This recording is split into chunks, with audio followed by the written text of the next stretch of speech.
നമസ്കാരം. തദ്ദേശ തെരഞ്ഞെടുപ്പിലേക്ക് കേരളം നടന്നെടുക്കുമ്പോൾ വല്ലാത്ത ഭീതിയിലാണ് സംസ്ഥാനത്തെ ഇടത് മുന്നണിയും സർക്കാരും. പലയിടത്തും UDF സ്ഥാനാർത്ഥിയെ ഭീഷണിപ്പെടുത്തുന്നു, തെരഞ്ഞെടുപ്പ് അട്ടിമറിക്കാൻ ശ്രമിക്കുന്നു. അങ്ങനെ പരിശ്രമങ്ങൾ പലവിധമാണ്. ഇങ്ങ് തലസ്ഥാനത്ത് വൈഷ്ണവ് സുരേഷ് എന്ന കോൺഗ്രസ് സ്ഥാനാർത്ഥിയെ ഭയന്ന് ഒരു കുട്ടി മേയർ കാട്ടിക്കൂട്ടിയ പരാക്രമങ്ങൾ വേറെയും. മൂന്നാം തവണയും അധികാരത്തിലേക്കെന്ന PR തള്ളിന്റെ ബലം കുറഞ്ഞു എന്ന തിരിച്ചറിവ് ഇടതു സർക്കാരിന് വന്നു തുടങ്ങിയോ? സെമി പോരിൽ ആദ്യമേ ഇടതുമുന്നണി അടിയറവ് വെച്ചു. ഈ വിഷയമാണ് ഇന്ന് ഡിബേറ്റ് 360 പരിശോധിക്കുന്നത്. ഇന്ന് നമ്മുടെ അതിഥികളായി എത്തുന്നത് കോൺഗ്രസ് പ്രതിനിധി അഡ്വക്കേറ്റ് KV അഭിലാഷ്, LDF പ്രതിനിധി അഡ്വക്കേറ്റ് സതീഷ് വസന്ത്, രാഷ്ട്രീയ നിരീക്ഷകൻ ശ്രീ AK സാദിഖ് എന്നിവരാണ്. ആദ്യം അഡ്വക്കേറ്റ് KV അഭിലാഷ്, ഇവിടെ ഈ കഴിഞ്ഞ ദിവസങ്ങളിലൊക്കെയാണ് മേയർ ആര്യ രാജേന്ദ്രനും വൈഷ്ണവ് സുരേഷിന്റെ പേര് വെട്ടിക്കുന്നതുമായി ബന്ധപ്പെട്ട് എന്തൊക്കെ തട്ടിപ്പുകളാണ് ഇവിടെ നടത്തിയത് എന്നതൊക്കെ കേരളം ചർച്ച ചെയ്തത്. ഇന്ന് കണ്ണൂരിൽ സമാനമായ രീതിയിൽ UDF സ്ഥാനാർത്ഥിയെ ഭീഷണിപ്പെടുത്തുന്ന ഒരു നിലയിലേക്ക് LDF എത്തി നിൽക്കുകയാണ്. ഈ പരാജയ ഭീതിയാണോ ഇപ്പോൾ LDFനെ പിടികൂടിയിരിക്കുന്നത്? ലിജിന്, ഇവിടെ LDFിൻ്റെ പരാജയ ഭീതി മൂലമാണ് ഈ തെരഞ്ഞെടുപ്പിനെ ഏതെങ്കിലും വിധത്തിൽ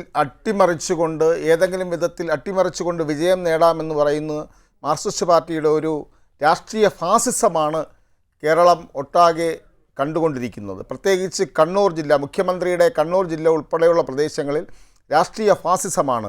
നരേന്ദ്രമോദിയുടെ നേതൃത്വത്തിൽ ഉത്തരേന്ത്യയിൽ നടത്തുന്ന വർഗീയ ഫാസിസം പോലെയാണ്, അതീവ ഗൗരവകരമാണ് ഈ കേരളത്തിൽ നടക്കുന്ന രാഷ്ട്രീയ ഫാസിസവും.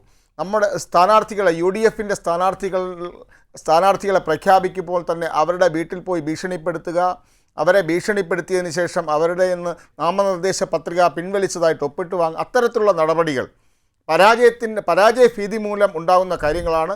കണ്ണൂരിൽ ഇത് വളരെയധികം കണ്ടുവരികയാണ്. ഇത് മുഖ്യമന്ത്രിയുടെ മൗന അനുവാദത്തോടു കൂടിയാണ് മാർക്സിസ്റ്റ് പാർട്ടി കണ്ണൂരിൽ ഇത്തരത്തിലുള്ള പ്രവർത്തനങ്ങൾ നടത്തുന്നത്.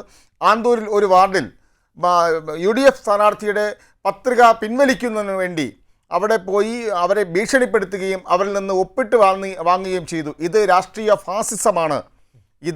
ഇത് പരാജയ ഭീതി മൂലമാണ് ഉണ്ടാകുന്നത്. മറ്റൊരു കാര്യം പറഞ്ഞാൽ, ഒരു സ്ഥാനാർത്ഥിയുടെ ഒപ്പ്, എൻ്റെ ഒപ്പ് വ്യാജമെന്ന് ഞാനാണ് പറയേണ്ടത്. ആ സ്ഥാനാർത്ഥിയാണ് അവിടെ നേരിട്ട് നാമനിർദ്ദേശ പത്രിക കൊടുത്തിരിക്കുന്നത്. അപ്പോൾ ആ സ്ഥാനാർത്ഥി കൊടുത്തിരിക്കുന്ന നാമനിർദ്ദേശ പത്രിക ഇല്ലേ ഒപ്പ് വ്യാജമെന്ന് വരണാധികാരിയോ കണ്ടുപിടിക്കുകയോ ആരെങ്കിലും ആക്ഷേപം ഉന്നയിക്കുമ്പോൾ അത് എൻ്റെ ഒപ്പാണ് എന്ന് സ്ഥാനാർത്ഥി അവിടെ സ്ഥാപിക്കുകയാണ്. അവർ നേരിട്ടാണ് പത്രിക കൊടുത്തത്, അവർക്ക് ആക്ഷേപമില്ല ആ ഒപ്പിനെ പറ്റി. ആ പത്രികയും ഇന്ന് മാറ്റിവെച്ചിരിക്കുകയാണ്. അപ്പോൾ ഉദ്യോഗസ്ഥരെ കൂട്ടുപിടിച്ചുകൊണ്ട് കേരളത്തിൽ അങ്ങോളം തിരുവനന്തപുരം മുതൽ കാസർഗോഡ് വരെയുള്ള ഉദ്യോഗസ്ഥന്മാരെ, NGO യൂണിയൻ്റെ നേതാക്കളെയും ഉദ്യോഗസ്ഥരെയും കൂട്ടുപിടിച്ചുകൊണ്ട് തെരഞ്ഞെടുപ്പ് അട്ടിമറിക്കൽ, ഏതെങ്കിലും രീതിയിൽ തെരഞ്ഞെടുപ്പ് അട്ടിമറിക്കുവാനാണ് പിണറായി വിജയൻ്റെ നേതൃത്വത്തിൽ മാർക്സിസ്റ്റ് പാർട്ടിയും LDFും ശ്രമിച്ചുകൊണ്ടിരിക്കുന്നത്. ഇവിടെ തിരുവനന്തപുരം നഗരസഭയിൽ പറയുകയാണെങ്കിൽ, ലിജിൻ നേരത്തെ സൂചിപ്പിച്ചതുപോലെ വൈഷ്ണവി സുരേഷിൻ്റെ കാര്യം, വൈഷ്ണവി സുരേഷിൻ്റെ പേര് നീക്കം ചെയ്യുന്നതിന് വേണ്ടി 24 വയസ്സുള്ള ഒരു പെൺകുട്ടി നമ്മുടെ സ്ഥാനാർത്ഥിയായി, UDFിൻ്റെ സ്ഥാനാർത്ഥിയായി വന്നപ്പോൾ തന്നെ ഹാലിളകിയ മേയർ ആര്യ രാജേന്ദ്രൻ്റെ നേതൃത്വത്തിൽ ഒരു ഗൂഢാലോചനയാണ്, 2 ഉദ്യോഗസ്ഥരെ കൊണ്ട് നടത്തിയ ഗൂഢാലോചന ഫലമായിട്ടാണ് അവരുടെ പേര് ഒഴിവാക്കപ്പെട്ടത്. നിയോഗിക്കപ്പെട്ട ഉദ്യോഗസ്ഥരല്ല, മേയർ ചുമതലപ്പെടുത്തിയ 2 ഉദ്യോഗസ്ഥർ വൈഷ്ണവി സുരേഷിൻ്റെ ആ തെറ്റായ വീട്ടു നമ്പറുള്ള വീട്ടിൽ പോയി പരിശോധിച്ച ശേഷം ആ നിയോഗിക്കപ്പെടാത്ത 2 ഉദ്യോഗസ്ഥരാണ് അതുമായി ബന്ധപ്പെട്ട റിപ്പോർട്ട് കൊടുത്തിരിക്കുന്നത്. അത് തന്നെ ഒരു ഗൂഢാലോചനയാണ്. ഏത് രീതിയിലും മുട്ടടയിൽ നമ്മൾ ജയിക്കണം എന്നാണ് LDFിൻ്റെ ആഗ്രഹം. അത് നടക്കാൻ പോകുന്നില്ല.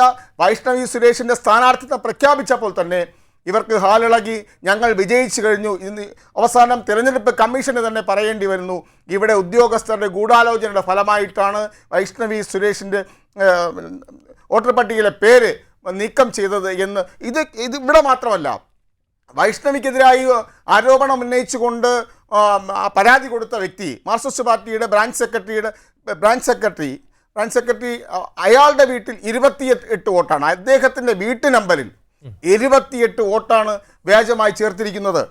ഇവിടെ മാർക്സിസ്റ്റ് പാർട്ടിയുടെ മറ്റൊരു വാർഡായ കുഴിവിളയിലെ സ്ഥാനാർത്ഥി ബിജു കെ വിയുടെ വീടിൻ്റെ അഡ്രസ്സ് എന്ന് പറയുന്നത് കുളത്തിൻകര വീടെന്നാണ്. ആ വീട് ഇപ്പം നിലവിലില്ല. 15 വർഷങ്ങൾക്ക് മുമ്പ് ആ വീട് അവിടെ നിന്ന് നശിച്ചുപോയി. ആ വീട്ടിൻ്റെ അഡ്രസ്സിൽ 22 വോട്ടാണ്. കുഴിവള വാർഡിലെ ബിജു കെ വിയുടെ അഡ്രസ്സിൽ ആ വീട് നിലവിലില്ല, 22 വോട്ട് ആ അഡ്രസ്സിൽ ചേർത്തിരിക്കുകയാണ്. ഇത്തരത്തിൽ തിരുവനന്തപുരം നഗരസഭ ഉൾപ്പെടെയുള്ള പലയിടത്തും ഇത്തരത്തിൽ വ്യാജമായി വോട്ട് ചേർക്കുക, വ്യാജമായി ആളുകളെ ചേർക്കുക. ഇവിടെ മറ്റൊരു LDFിൻ്റെ സ്ഥാനാർത്ഥിയെ പ്രഖ്യാപിച്ചു, RJD സ്ഥാനാർത്ഥിയാകുന്നു എന്ന് തോന്നുന്നു. അവരുടെ പേര് പ്രഖ്യാപിച്ച് പ്രചരണം തുടങ്ങി. പക്ഷേ അവസാന ലിസ്റ്റിൽ അവരുടെ പേരില്ല. ഇത്തരത്തിൽ പേര് വെട്ടിമാറ്റുക എന്നുള്ളത് മാർക്സിസ്റ്റ് പാർട്ടിയുടെ ഒരു രീതിയായി പോയി. രാഷ്ട്രീയ ഫാസിസം കൊണ്ട് കണ്ണൂർ മാത്രമല്ല, തിരുവനന്തപുരത്ത് മാത്രമല്ല, കേരളത്തിൽ അമ്പാടെ ഇതുപോലെ പരാജയ ഭീതി മൂലം രാഷ്ട്രീയ ഫാസിസം അഴിച്ചുവിടുകയാണ് LDFിൻ്റെ നേതൃത്വത്തിൽ. ലിജിൻ, ശരി, ഞാനെങ്കിലേക്ക് വരാം. അഡ്വക്കേറ്റ് സതീഷ് വസന്ത, ഈ തെരഞ്ഞെടുപ്പ് എന്തായാലും 9, 11 തീയതികളിൽ നടക്കും, 13-ാം തീയതി വോട്ടെണ്ണൽ നടക്കും. ഇതിപ്പോൾ ആര് ജയിക്കും അല്ലെങ്കിൽ ആര് മത്സരിക്കും എന്നതിലേക്കാൾ അപ്പുറത്തേക്ക് വളരെ ഭയാനകമായൊരു സാഹചര്യത്തിലേക്ക് പോവുകയാണ്. താങ്കൾ അടക്കമുള്ള ആളുകൾ അല്ലെങ്കിൽ താങ്കൾ പ്രതിനിധീകരിക്കുന്ന പാർട്ടിയൊക്കെ തന്നെ രാജ്യത്ത് നടക്കുന്ന വോട്ടുകൊള്ളയ്ക്കെതിരെ ശക്തമായ പ്രതിഷേധമൊക്കെ ഉയർത്തുകയാണ്. സമാനമായ രീതിയിലല്ലേ നമ്മുടെ കേരളത്തിലും ഇപ്പോൾ ഈ പറഞ്ഞതുപോലെ ഏതെങ്കിലും ഒരു പാർട്ടിക്ക് വേണ്ടി ചില ഉദ്യോഗസ്ഥരെ കൂട്ടുപിടിച്ചുകൊണ്ട് ഇവിടെ ഇപ്പോൾ നടക്കുന്നത്?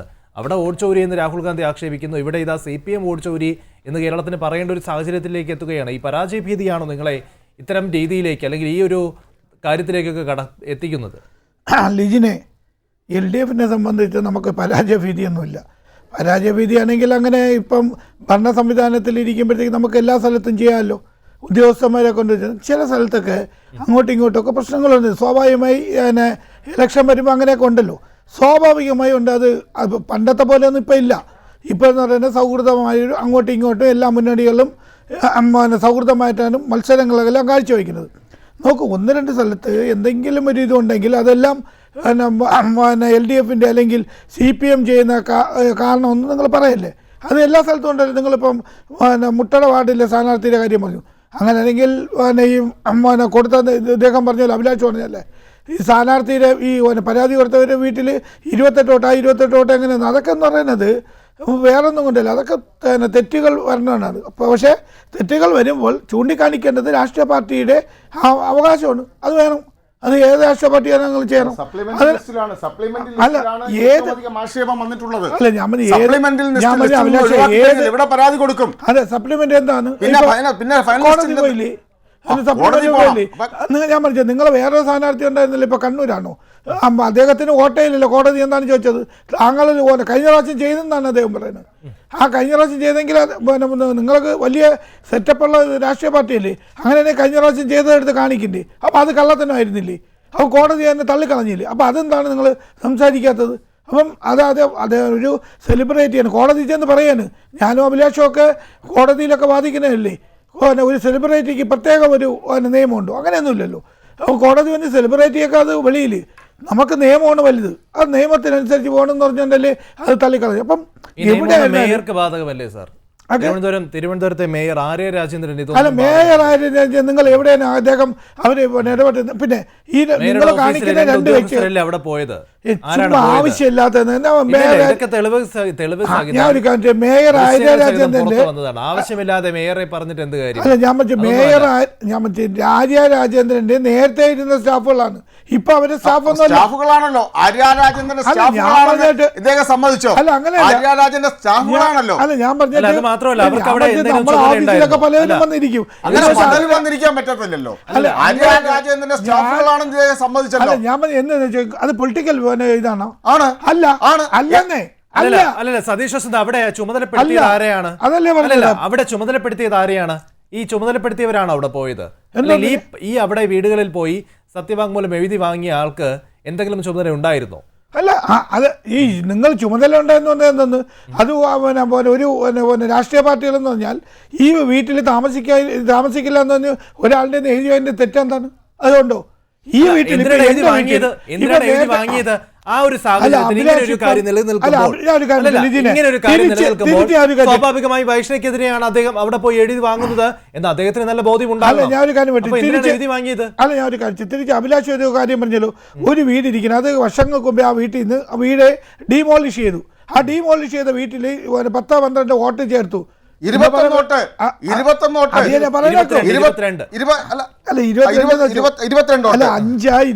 വോട്ടൊന്നും വെച്ചോളൂ.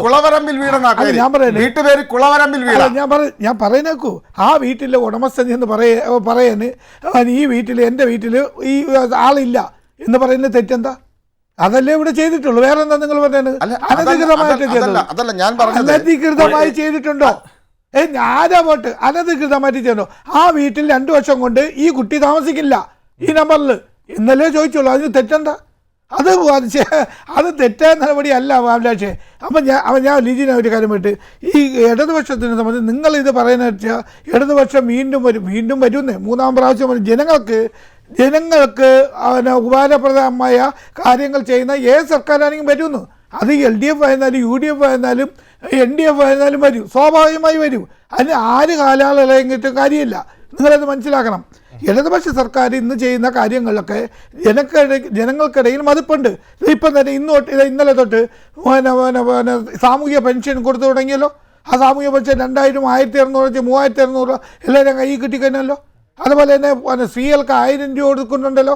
അതുപോലെ തന്നെ യുവാക്കൾക്ക് 35 വയസ്സ് വരെ അവരൊക്കെ ഒരു 1000 രൂപ കൊടുക്കുന്നത്. ഇതൊക്കെ സർക്കാരിന്റെ ഒരു ഇതാണ് എന്ന് നമ്മൾ കണ്ണുപടച്ചങ്ങ് വിശ്വസിക്കണം അല്ലേ? എങ്ങനെ ഇതൊന്നും ഇലക്ഷൻ മുന്നിൽ കണ്ടുള്ള പ്രഖ്യാപനമോ നമ്മൾ അങ്ങ് വിശ്വസിക്കണം. അല്ല, ഇത് സർക്കാരിന്റെ നയപ്രഖ്യാപനം. ഇതിപ്പോഴാണ് പ്രഖ്യാപിച്ചത്. ഇത് നേരത്തെ ഉള്ളത് അത് നമ്മൾ ഇതിലുണ്ടായിരുന്നില്ല. എത്ര നാളുകൾക്ക് മുന്നാണ് ഈ 400 രൂപ പെൻഷൻ 1600 എന്നുള്ളത് 2000 രൂപയാക്കിയതാ. ഞങ്ങളിതാ 2000 രൂപ പെൻഷൻ കൊടുക്കുമെന്ന് പ്രഖ്യാപിച്ചത് എന്നാണ്?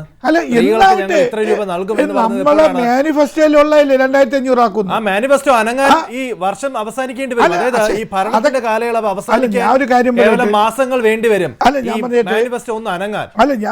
നമ്മുടെ പിണറായി വിജയൻ മറ്റൊരു നിതീഷ് കുമാർ ആവുകയല്ലേ? അവിടെ ബീഹാറിൽ എന്താണോ അദ്ദേഹം ചെയ്തത് അതിന്റെ മറ്റൊരു പതിപ്പായി പിണറായി വിജയൻ ഇവിടെ മാറുന്നു. പിണറായി വിജയൻ ജനങ്ങൾക്ക് അത് ഉപകാരമാണെങ്കിൽ പിണറായി വിജയൻ അത് നേതൃത്വം കൊടുക്കും. ഒരു സംശയമില്ല.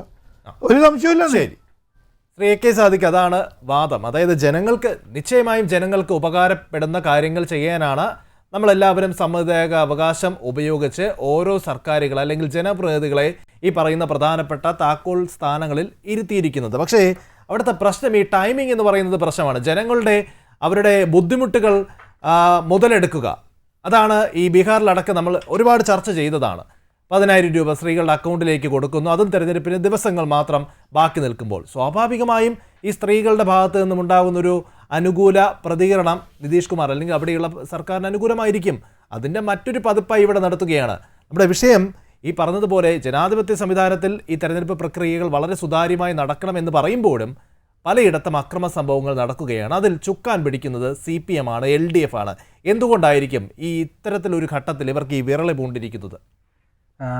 ശ്രീ ലിജിൻ, എൻ്റെ 67 വർഷത്തെ വയസ്സിൻ്റെ അനുഭവത്തിൽ നിന്ന് പറയട്ടെ, കേരളത്തിൻ്റെ ചരിത്രത്തിൽ ഇത്രയും നിയമവിരുദ്ധമായും ധാർമ്മിക വിരുദ്ധമായും അതേപോലെ നിലപാടുകളില്ലാതെയും പ്രവർത്തിച്ച ഒരു ഇലക്ഷൻ കമ്മീഷനും ഒരു ഗവൺമെൻറ്റും ഇതിനു മുമ്പ് കാണാൻ കഴിഞ്ഞിട്ടില്ല. ഇവിടെ ജനക്ഷേമകരമായ കാര്യങ്ങൾ കൊടുത്താൽ തുടർഭരണം കിട്ടുമെന്ന് ബഹുമാന്യനായ അഡ്വക്കേറ്റ് സതീഷ് വസന്ത് പറഞ്ഞു. അതിൻ്റെ അർത്ഥം EMSഉം നായനാരും അച്യുതാനന്ദൻ്റെ എല്ലാം ഭരണം ജനവിരുദ്ധമായിരുന്നു. കേരളത്തിൽ ഒരേ ഒരു മുഖ്യമന്ത്രി മാത്രമേ ഉള്ളൂ ജനങ്ങൾക്ക് അനുകൂലമായി ചെയ്തതെന്ന് അത് ഇൻഡയറക്റ്റായിട്ട് പറഞ്ഞു വെക്കുകയാണ്. ഒന്ന് ആലോചിച്ച് നോക്കൂ. ഇവിടെ ഇലക്ഷൻ കമ്മീഷനെ തന്നെ കയ്യിലെടുത്തിരിക്കുകയാണ്. മറ്റൊരു കാര്യം ശ്രീ ലിജിൻ നോക്കൂ. സാധാരണ മുമ്പൊക്കെ തെരഞ്ഞെടുപ്പ് ദിവസം അക്രമമുണ്ടായി ബൂത്ത് പിടുത്തമോ ബോക്സ് തട്ടിയെടുക്കലോ അങ്ങനെയൊക്കെ ആരെങ്കിലുമൊക്കെ മരണപ്പെടും. ഈ തെരഞ്ഞെടുപ്പ് പ്രഖ്യാപിച്ചത് തൊട്ട് ഇതിനകം എത്ര പേർ മരണപ്പെട്ടു എന്ന് നോക്കുക. ഒരു BLO ആത്മഹത്യ ചെയ്തു. കേരളത്തിൻ്റെ ചരിത്രത്തിലാദ്യമാണ് ഒരു തെരഞ്ഞെടുപ്പ് ഉദ്യോഗസ്ഥൻ ആത്മഹത്യ ചെയ്യുന്നത്. മറ്റൊന്ന്, ഒരു നിലവിലുള്ള ഒരു കൗൺസിലർ തിരുവനന്തപുരത്തെ BJPയുടെ നമ്മളുടെ തിരുമലയിലെ അനിൽകുമാർ, അദ്ദേഹം ആത്മഹത്യ ചെയ്തു. സ്ഥാനാർത്ഥിയാകാൻ നിശ്ചയിച്ചിരുന്ന സീറ്റ് കിട്ടാഞ്ഞ് BJPയുടെ മറ്റൊരു നേതാവ് ആത്മഹത്യ ചെയ്തു. ഇത്തരത്തിൽ ചോര വീണ ഒരു തെരഞ്ഞെടുപ്പിന് മുമ്പേ തന്നെ അതൊരു ഭാഗത്ത്. മറ്റൊരു ഭാഗത്ത് നോക്കൂ, വൈഷ്ണ സുരേഷിൻ്റെ പേര് അവർ സ്ഥാനാർത്ഥിയായി മുൻകൂട്ടി പറഞ്ഞില്ലായിരുന്നെങ്കിൽ വെട്ടിമാറ്റില്ലായിരുന്നു. സംശയമുണ്ടോ? അവരുടെ പേര് വെട്ടിമാറ്റിയത് കേവലം ഒരു വോട്ട് ഒഴിവാക്കാനല്ല, UDFന് കിട്ടുന്ന ഒരു വോട്ട് ഒഴിവാക്കാനല്ല, UDFന് കിട്ടുന്ന ഒരു കൗൺസിലർ സ്ഥാനമില്ലാതാക്കാനാണ്. എന്നിട്ട് അവിടെ കാണിച്ച പണികൾ എന്തൊക്കെയാണ്? പരാതി കൊടുക്കുകയാണ്. എന്നിട്ട് CPMൻ്റെ ഒരു ബ്രാഞ്ച് അംഗം പരാതി കൊടുക്കുന്നു. ഉദ്യോഗസ്ഥർ പോയി അന്വേഷിച്ചോട്ടെ. എന്തിനാ മേയറുടെ ഓഫീസിലെ 2 പേർ പോയി അന്വേഷിച്ചത്? അവർക്ക് അവിടെ എന്താ കാര്യം? കോടതി പോലും ചോദിച്ച ചോദ്യമുണ്ട്, കോർപ്പറേഷന് ഈ വോട്ടേഴ്സ് ലിസ്റ്റുമായിട്ട് എന്താ ബന്ധം? ഒരു ബന്ധവുമില്ല. അപ്പോൾ ഇതെല്ലാം ബോധപൂർവം സ്ഥാനാർത്ഥികളെ വെട്ടിമാറ്റുക എന്നുള്ളതാണ്. മറ്റൊന്ന്, പണ്ട് നമ്മൾ പരാക്രമം സ്ത്രീകളോടല്ല വേണ്ടൂ എന്ന് പറയുമായിരുന്നു. ഇപ്പോൾ എനിക്ക് പറയാനുള്ളത്, പരാക്രമം ട്രാൻസ്ജെൻഡറിനോട് പോലും അല്ല വേണ്ടൂ. 2 ട്രാൻസ്ജെൻഡറുകളെയാണ് കോൺഗ്രസ് സ്ഥാനാർത്ഥികളാക്കിയത്. ഇവിടെ തിരുവനന്തപുരത്ത് പോത്തങ്കോട് അമേയ പ്രസാദിനെയും അതുപോലെ വയലാർ ഡിവിഷനിൽ അരുണിമ എം കുറുപ്പിനെയും. ഈ 2-നെതിരെയും ചാലഞ്ച് ഉണ്ടായി, പക്ഷേ 2ഉം സ്വീകരിച്ചു. അപ്പോൾ ഒരു ട്രാൻസ്ജെൻഡർ ആയാൽ പോലും കോൺഗ്രസോ UDFോ ആണോ എങ്കിൽ ഞങ്ങൾ ഏത് രീതിയിലും അവരെ അമർച്ച ചെയ്യും എന്നുള്ള ഈ ഭയം എന്തിനാ? ഇത്രയും ജനോപകാരപ്രദമായ കാര്യങ്ങളാണ് കൊടുത്തതെങ്കിൽ രാഹുൽ ഗാന്ധി വേണമെങ്കിലും വന്ന് കോർപ്പറേഷൻ തിരഞ്ഞെടുപ്പിൽ നിന്നോട്ടെ, ഞങ്ങൾ നേരിടുമെന്ന് പറയാനുള്ള ആർജവമല്ലേ വേണ്ടത്? അപ്പോൾ 24 വയസ്സുള്ള ഒരു പെൺകുട്ടി, ട്രാൻസ്ജെൻഡർ, ഇങ്ങനെ ഏത് വിഭാഗത്തിൽപ്പെട്ടവരായാലും ഞങ്ങൾക്ക് ഒറ്റ ലക്ഷ്യമേ ഉള്ളൂ, ഈ തെരഞ്ഞെടുപ്പ് ജയിക്കുക. ഇനി മറ്റൊന്ന്, ഇവിടെ ഒരു കോർപ്പറേഷൻ തിരഞ്ഞെടുപ്പ് വരുന്നതിന് സമയത്ത് കാണിക്കുന്ന വെപ്രാളം എന്തൊക്കെയാണ്? ലിജിൻ നേരത്തെ പറഞ്ഞതുപോലെ 10,000 രൂപ ബീഹാറിൽ കൊടുത്ത് സ്ത്രീകളെ കയ്യിലെടുത്തെങ്കിൽ ഇവിടെ 400 രൂപ പെൻഷൻ ഇപ്പോഴാണ് വർദ്ധിപ്പിക്കുന്നത്. നിയമസഭാ തിരഞ്ഞെടുപ്പിന് മുമ്പ് പോലുമല്ലെന്ന് ആലോചിക്കുക.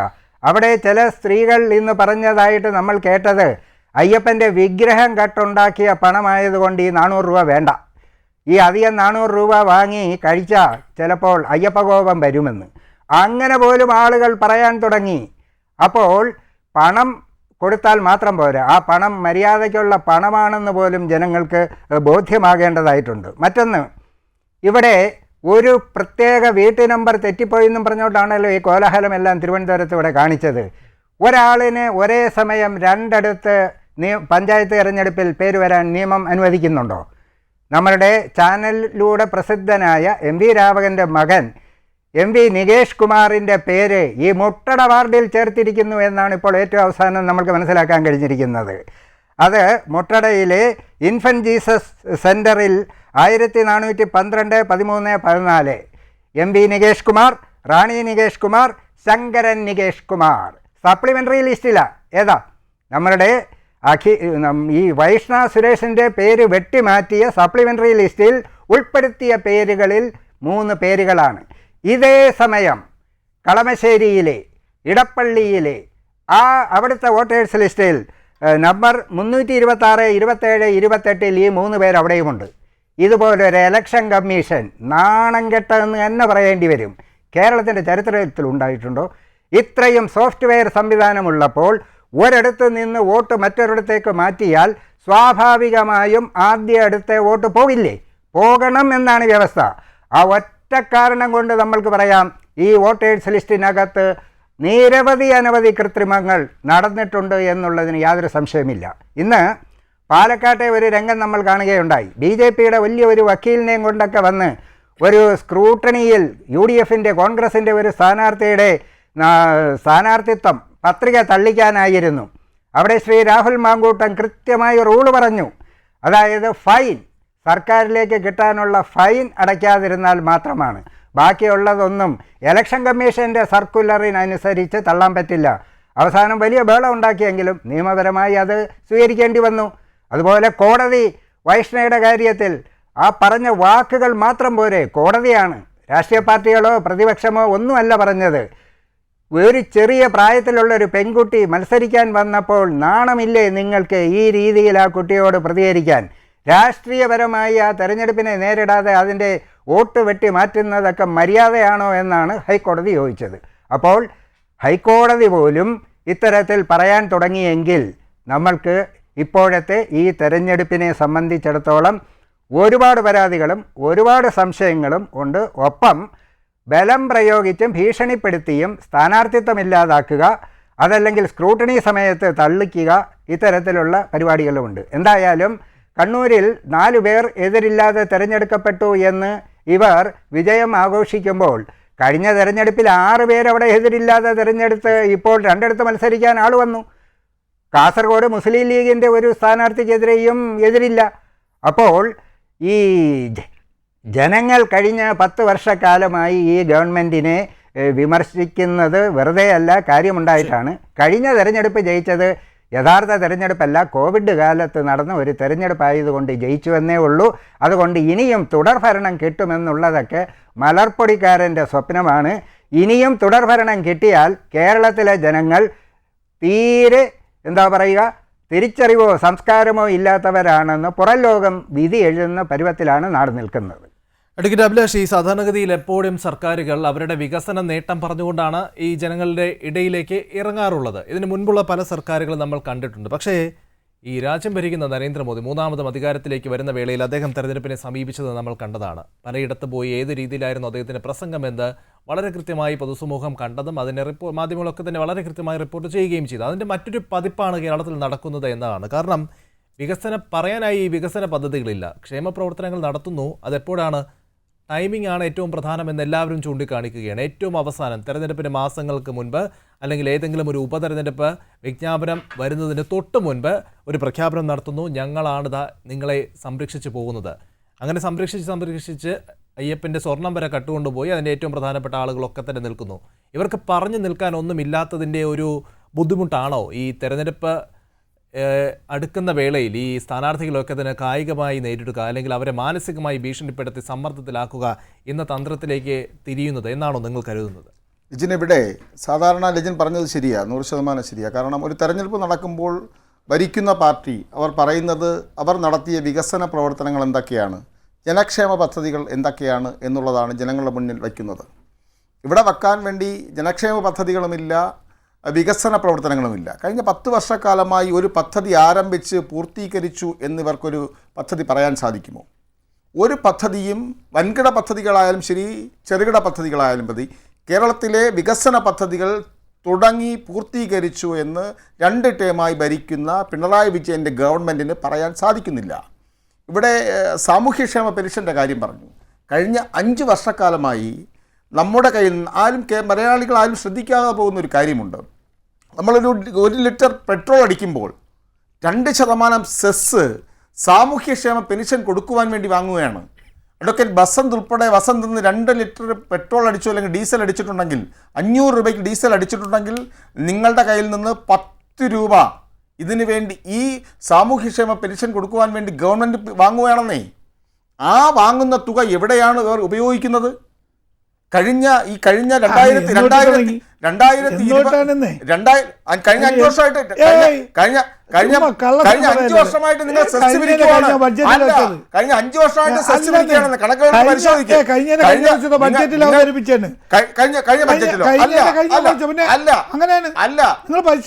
ശരി പരിശോധിക്കും. എന്നാലും സെസ് പിരിക്കുന്നുണ്ടല്ലോ, 3 വർഷമായിട്ട് സെസ് പിരിക്കുന്നുണ്ടല്ലോ. ആ തുക നിങ്ങൾ എവിടെ കൊണ്ടുപോയി? നിങ്ങളുടെ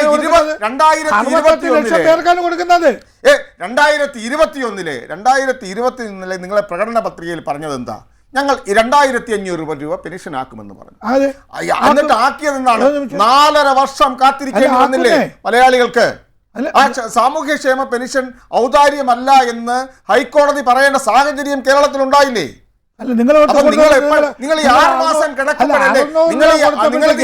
ഈ 6 മാസം കിടക്കുമ്പോഴല്ലേ സാമൂഹ്യക്ഷേമ പെൻഷൻ 400 രൂപ കൂട്ടാൻ നിങ്ങൾ തീരുമാനിച്ചത്? നിങ്ങൾ എവിടെയാണ് ജനക്ഷേമ പദ്ധതികൾ നിങ്ങൾ എന്താ നടപ്പിലാക്കി? കേരളത്തിൽ അതീവ ദരിദ്ര മുക്ത കേരളമെന്ന് നിങ്ങൾ പറയുന്നുണ്ടല്ലോ. എങ്ങനെയാണ്? കണക്കുകൾ ശരിയാവുന്നില്ലല്ലോ. 5,90,000 പേർ കാർഡുകാരാണ്. ആ കാർഡുകാരെ നിങ്ങളെങ്ങനെ മാറ്റി നിർത്താൻ സാധിക്കും? നിങ്ങളുടെ പ്രകടന പത്രികയിൽ 4.5 ലക്ഷം പേർ അതിദാരിദ്ര്യ കേരളത്തിലുണ്ട് എന്നാണ് കണക്ക് നിങ്ങൾ പറയുന്നത്, നിങ്ങളുടെ പ്രകടന പത്രികയിൽ പറയുന്നത്. എന്നിട്ട് അതിദാരിദ്ര്യമുക്ത കേരളം എങ്ങനെ പ്രഖ്യാപിച്ചു?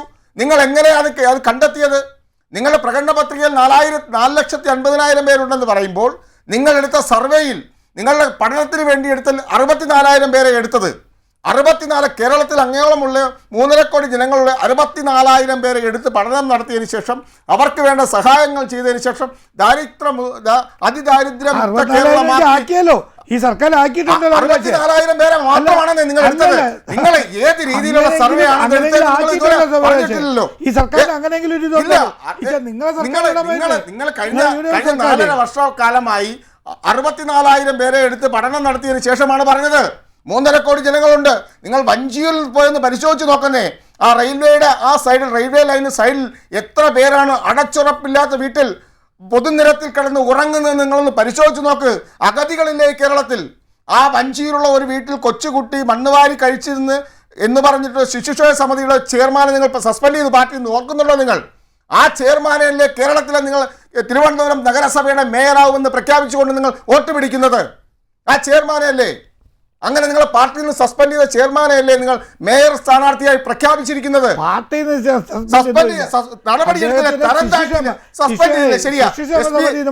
എസ്.പി. ദീപകിനെ പാർട്ടിയിൽ നിന്ന് സസ്പെൻഡ് ചെയ്തില്ല, അത് ശരിയാ. കാരണം എസ്.പി. ദീപകിനെ അങ്ങനെ പാർട്ടിയിൽ നിന്ന് സസ്പെൻഡ് ചെയ്യാൻ നിങ്ങൾക്ക് സാധിക്കില്ല, അത് സാധിക്കില്ല. പക്ഷേ തരം താഴ്ത്തിയില്ലേ നിങ്ങൾ? ആ ദീപകിനെ അല്ലേ നിങ്ങൾ ഇവിടെ മേയർ സ്ഥാനാർത്ഥിയാക്കിയിരിക്കുന്നത്? പിന്നെ നിങ്ങൾ എന്ത് ജനക്ഷേമമാണ് പറയുന്നതെന്നേ? നിങ്ങളുടെ കാലത്ത് തുടങ്ങിയ ഒരു പദ്ധതി പറ കേരളത്തിൽ. നിങ്ങൾ പറയും ദേശീയപാതകൾ കേന്ദ്ര ഗവൺമെന്റിന്റെ പദ്ധതിയുടെ ഫലമായിട്ടാണ് പണി നടക്കുന്നത്.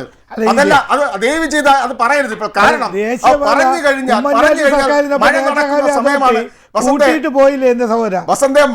മഴയുള്ള സമയമാണ്. നിങ്ങളുടെ പദ്ധതി എന്ന് പറഞ്ഞാൽ അടുത്ത ദിവസം തകർന്നു വീഴും. അതാണ് കേരളം കണ്ടത്. 4ാം വർഷത്തിൽ നിങ്ങളുടെ PWD മന്ത്രി ഉൾപ്പെടെയുള്ള കൊട്ടിഘോഷിച്ച ദേശീയപാത വികസന പദ്ധതികൾ അടുത്ത ദിവസം തകർന്നു വീഴുന്ന, കാസർഗോഡ് മുതൽ തിരുവനന്തപുരം തകർന്നു വീഴുന്ന കാഴ്ചയാണ് ഉണ്ടായത്. അതിൽ നിന്ന് മനസ്സിലായി ദേശീയപാതയിൽ അവസാനം കൈയൊഴിഞ്ഞു, ഞങ്ങൾക്കിതുമായി ബന്ധമില്ല. വിഴിഞ്ഞം പദ്ധതി നിങ്ങളുടെ കാലത്താണ് തുടങ്ങിയത്. തറക്കല്ലിട്ടാ മതിയാ? 1000 ദിവസം കൊണ്ട് തീരേണ്ട പദ്ധതി 3.5 വർഷം കൊണ്ട് തീരേണ്ട പദ്ധതി എത്ര വർഷം എടുത്തു? 9 വർഷം എടുത്തില്ലേ നിങ്ങൾ പണി പൂർത്തിയാക്കാൻ വേണ്ടി? അതിന്റെ എന്താണ്? കോവിഡ് വന്നില്ലേ? നേച്ചർ കലാമിറ്റി വന്നില്ലേ? വിഴിഞ്ഞത്ത് ഒരു കലാമിറ്റിയും വന്നില്ല. നിങ്ങൾ അതിനു വേണ്ടി ഒരു സഹായവും ചെയ്തില്ല. അതിൽ നിന്ന് അപ്രോച്ച് റോഡ് വിഴിഞ്ഞം തുറമുഖവുമായി ബന്ധപ്പെട്ട് റോഡ് ഇതുവരെ സാധിച്ചിട്ടില്ല. വിഴിഞ്ഞം തുറമുഖവുമായി ബന്ധപ്പെട്ട് ഒരു അപ്രോച്ച് റോഡ് ഇതുവരെ പണി പൂർത്തിയാക്കാൻ നിങ്ങൾക്ക് സാധിച്ചിട്ടില്ല. കണക്ക് എടുത്ത് പരിശോധിച്ച് നോക്ക്. വിഴിഞ്ഞത്ത് പോയി പരിശോധിച്ച് നോക്ക്. അവിടെ വരുന്ന ഒരു കണ്ടെയ്നർ ലോറിയിൽ കൂടെ കൊണ്ടുപോകാൻ സാധിക്കുന്ന വസന്തേ റോഡ് പണി പൂർത്തിയാക്കാൻ ലോകത്തുള്ള ഏറ്റവും വലിയ കപ്പലാണ് ഇവിടെ നങ്കൂരിട്ടത്. നിങ്ങളെ സർക്കാർ കാര്യമേ നടക്കൂല.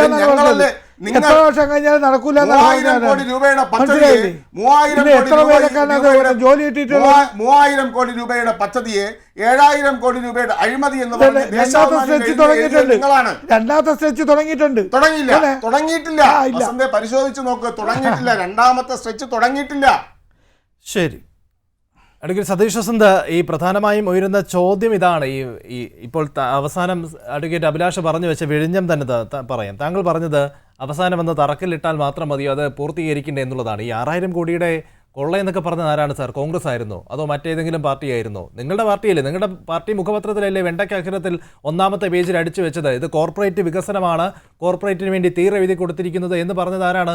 ദേശാഭിമാനിയിലല്ലേ വന്നത്. എന്നിട്ട് പിണറായി വിജയൻ അധികാരത്തിൽ വന്നപ്പോൾ, പിണറായി വിജയൻ ഭരണം ഏറ്റെടുത്തപ്പോൾ ആ കോർപ്പറേറ്റ് വികസനം എന്നുള്ളത് അങ്ങ് മാറിയോ? 6000 കോടി കൊള്ള എന്നുള്ളത് പെട്ടെന്ന് വെള്ളത്തിലില്ലാതായോ? അതുകൊണ്ട് അവസാനം വന്ന് പെയിന്റ് അടിച്ച് ഇതാ ഞാനാണ് ഉദ്ഘാടനം ചെയ്തത് എന്ന് പറയുന്നതാണോ ക്രെഡിറ്റ്? പ്രധാനമായി വരുന്ന ചോദ്യം, നിങ്ങൾ ചെയ്യുന്ന ഏതെങ്കിലും പ്രവർത്തനം, ഈ ക്ഷേമ പ്രവർത്തനങ്ങൾ അവസാനം ഈ കണ്ണിൽ പൊടിയിടാനുള്ള നീക്കമായി ചെയ്യുന്നതല്ലാതെ സ്ഥായിയായി ഈ ജനങ്ങൾക്ക് നിങ്ങൾ എന്ത് ചെയ്തു എന്ന ചോദ്യത്തിന് അങ്ങേക്ക് എണ്ണിപ്പറയാം ഒരു 5 കാര്യം. ഞാൻ പറയാം.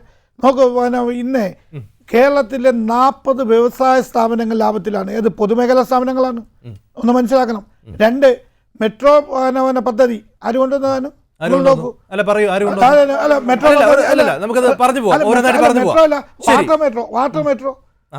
മെട്രോ അല്ല, ഞാൻ പറഞ്ഞ മെട്രോ അല്ല, വാട്ടർ മെട്രോ ഞാൻ പറഞ്ഞു മെട്രോ എന്ന് പറയുന്നത് നിങ്ങൾ ഫസ്റ്റ് റീച്ച് തുടങ്ങിയാലും സെക്കൻഡും തേർഡും റീച്ച് തുടങ്ങിയാലാണ് ഈ സർക്കാരല്ലേ. അല്ല നമുക്കൊരു കാര്യം ഈ അതായത് ഈ ഒരു കേരളത്തിൽ ഒരു പദ്ധതി തുടങ്ങാനാണ് സാർ പ്രശ്നം. കാരണം എവിടെ പദ്ധതി തുടങ്ങും അവിടെ നിങ്ങൾ കൊടിയും കൊണ്ട് കുത്തി തുടങ്ങും. എന്താണ് എവിടെ വയ്ക്കുമോ അവിടെ തുടങ്ങും. ഞാൻ പറഞ്ഞുതരാം, ഗെയിൽ പൈപ്പ് ലൈൻ പദ്ധതി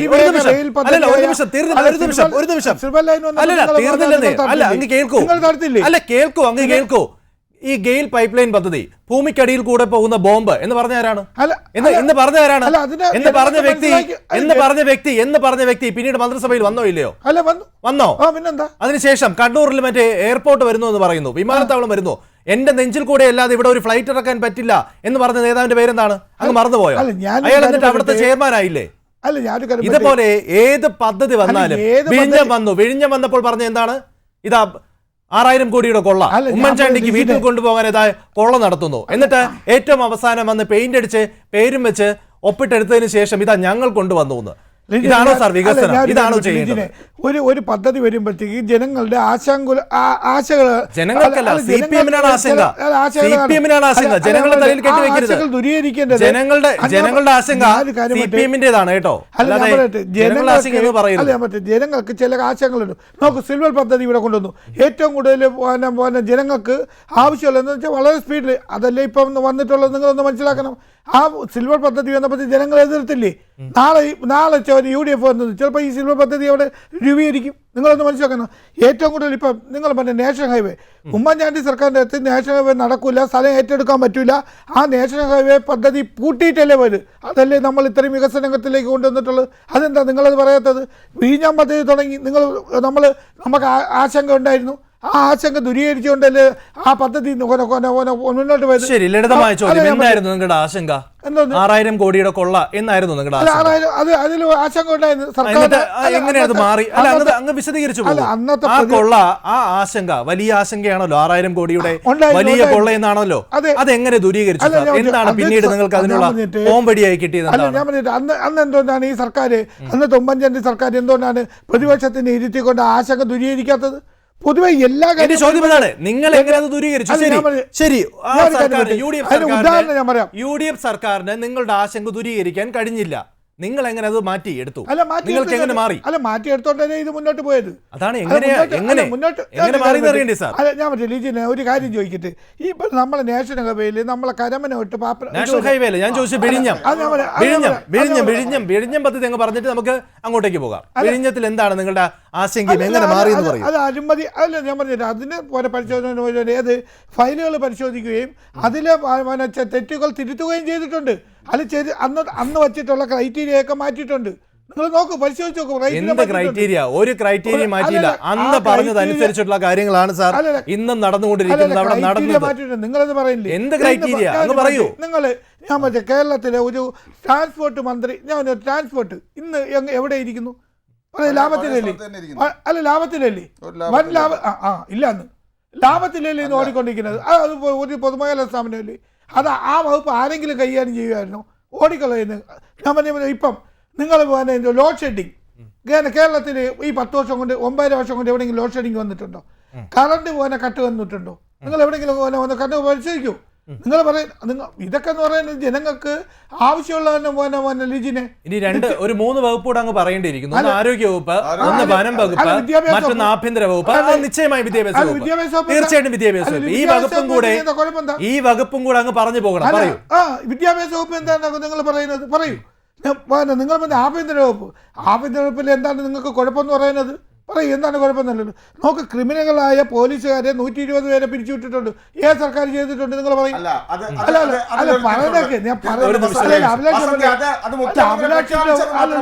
മുഖ്യമന്ത്രി പ്രഖ്യാപിച്ചത് മാത്രമാണ്. അത്രത്തോളം പേരെ പിരിച്ചുവിട്ടിട്ടില്ല. നിങ്ങൾ എത്ര പേര് ഇൻഫർമേഷൻ എടുത്തപ്പോൾ നിങ്ങൾ എത്ര പേരുണ്ട്? 50 താഴെ മാത്രമേ പിരിച്ചുവിട്ടിട്ടുള്ളൂ. ആവശ്യമില്ലാതെ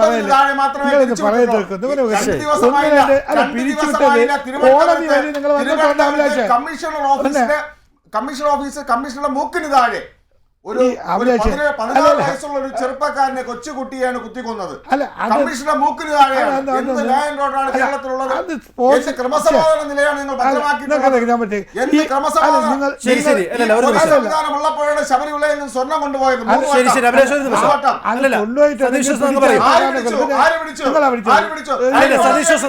ഹൈക്കോടതിയെ പിടിച്ചത്. നിങ്ങൾക്ക് എന്ത് ഇത്രയും കാലം SIT ഒക്കെ വിമർശിച്ചുകൊണ്ടിരുന്നു. എന്ന് വെച്ചാൽ പിണറായിയുടെ പോലീസാണ് SIT യിലുള്ളത്. ഇതൊന്നും നടക്കില്ല, ഒന്നുമില്ല എന്നേ, ഒന്നുമില്ല. ഹൈക്കോടതി ദേവസ്വം ബെഞ്ചിന്റെ ശക്തമായ ഇടപെടൽ ഉണ്ടായിരുന്നത് കൊണ്ട് മാത്രമാണ് വാസു ഉൾപ്പെടെ പത്മകുമാർ ഉൾപ്പെടെ അറസ്റ്റിലായത്. 6-7 പ്രതികൾ അറസ്റ്റിലായിട്ട് 2 ആഴ്ച കഴിഞ്ഞാണ്. നിങ്ങൾ പറയുന്നല്ലോ വ്യവസായ സ്ഥാപനങ്ങളായിരുന്നാലും നിങ്ങൾ ഇപ്പം ഇത് ഇവിടെ കേരളം അവിടെ ഇവിടെ വ്യവസായ സ്ഥാപനങ്ങൾ ഇവിടെ വരാൻ പറ്റില്ല എന്നുള്ളൊരു ഉദ്ദേശം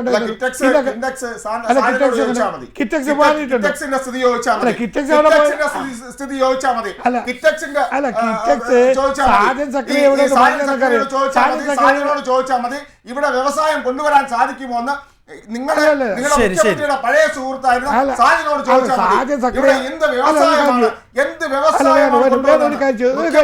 ഒരു കാര്യം അഭിലാഷേ, സാജൻ സക്രിയയുടെ കിറ്റക്സ് ഇവിടെ കേരളത്തിന് പൂട്ടിയിട്ടുണ്ടോ? എന്തുകൊണ്ട് പൂട്ടാത്തെ? എവിടെ ഓടിപ്പോയി? നിങ്ങൾ ആവശ്യമില്ലാത്ത ഈ വ്യവസായ അനുകൂലമായിട്ട് ഇന്ന് കേരളം മാറിയിട്ടാണ്. അത് ഇടതുപക്ഷ സർക്കാരിന്റെ നേട്ടം തന്നെ പറയുന്നത്. ഇല്ലാന്ന് എങ്ങനെ പറയും? നിങ്ങൾ എന്താണ് അല്ലാന്ന് പറയുന്നത്? നിങ്ങൾ ഈ ഓരോ പദ്ധതികൾ കൊണ്ടുവരുമ്പോഴത്തേക്ക് അതിന് ദൂരെ അല്ലെങ്കിൽ ഒരു വിഷയം ഇല്ലാതെ കൊണ്ടുവരണതാണ് ഈ പ്രശ്നങ്ങളിൽ വരുന്നത്. ഒരു വിഷയമായിട്ട് കൊണ്ടുവന്നാൽ ഈ പ്രശ്നങ്ങളൊന്നും ഇല്ല. നിങ്ങൾ മനസ്സിലാക്കണം. നിങ്ങൾ പറയുന്നത് തൊട്ട് തലേദിവസമാണ് ഇത് വരുന്നത്. ഏത് ക്ഷേമം ഞാൻ പറഞ്ഞേറ്റാം. ഇന്ന് വരെ ട്രഷറി പൂട്ടിയിട്ടുണ്ടോ? ഓനെ പറ, ലിജിന് പറ.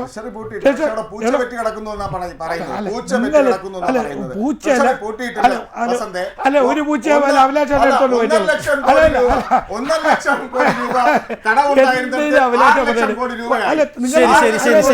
പരിശോധിക്കുന്നേ. നിങ്ങളൊന്ന് പരിശോധിക്കേ. അപ്പൊ ഞാൻ പറഞ്ഞത് ഇന്ന് ജനങ്ങളുടെ ആളോകരി ജീവിത നിലവാരം നിങ്ങൾ എവിടെ നിൽക്കുന്നു നോക്കണം. നിങ്ങൾ മനസ്സിലാക്കണം. നിങ്ങളിപ്പോൾ കോർപ്പറേഷനിലൊക്കെ പറഞ്ഞെങ്കിലോ ഇന്ത്യയിലെ ഏറ്റവും നല്ല കോർപ്പറേഷനുള്ള അവാർഡ്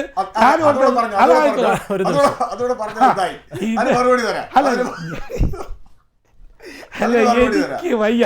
അല്ല അഭിലാഷ്, അല്ല നിങ്ങൾക്ക് എല്ലാം പറയുമ്പോഴത്തേക്ക് നിങ്ങൾക്ക് ചിരിയും അല്ലെങ്കിൽ നിങ്ങൾക്കൊരു ഇതാണ് പുച്ഛമാണ്. ഇതൊക്കെ കൊടുക്കണമെന്ന് പറയുന്നത് ഒരു നിയമവ്യവസ്ഥയിലും അല്ലെങ്കിൽ അവരുടെ അല്ലല്ല ഞാൻ പറഞ്ഞല്ലേ ഇന്ത്യ ഗവൺമെന്റ് കൊടുത്തില്ലേ?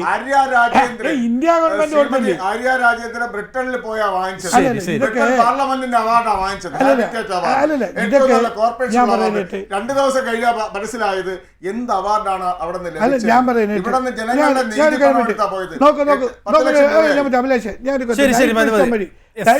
എത്ര വീടാണ് കൊടുത്തിട്ടുള്ളത് ഇവിടെ പറ.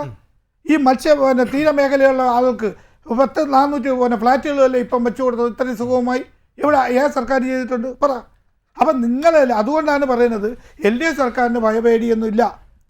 ഏത് ഇലക്ഷൻ വന്നാലും ജനങ്ങൾക്ക് ഉപകാരപ്രദമായി നിൽക്കുന്ന ഏത് സർക്കാരും, അത് LDF സർക്കാരിനാണെങ്കിൽ LDF സർക്കാരിന് അനുകൂലമായിട്ടിരിക്കും. അതിനെന്താ? അഡ്വക്കേറ്റ് സതീഷ് സുന്ദർ, അത് ശരിയാണ്. ഏത് സർക്കാരാണോ ജനങ്ങൾക്ക് അനുകൂലമായി നിൽക്കുന്നത് അവർക്ക് അനുകൂലമായി ജനം നിൽക്കും. പക്ഷെ അവരുടെ ദൗർബല്യങ്ങൾ നിങ്ങൾ മുതലെടുക്കുന്നു എന്നുള്ളതാണ് പ്രധാനപ്പെട്ട ആക്ഷേപം. നിങ്ങൾ മുതലെടുക്കുന്നു. കാരണം ഈ കോവിഡ് സമയത്ത് നേരത്തെ ശ്രീ സാദിഖ് ഇവിടെ സൂചിപ്പിച്ചത്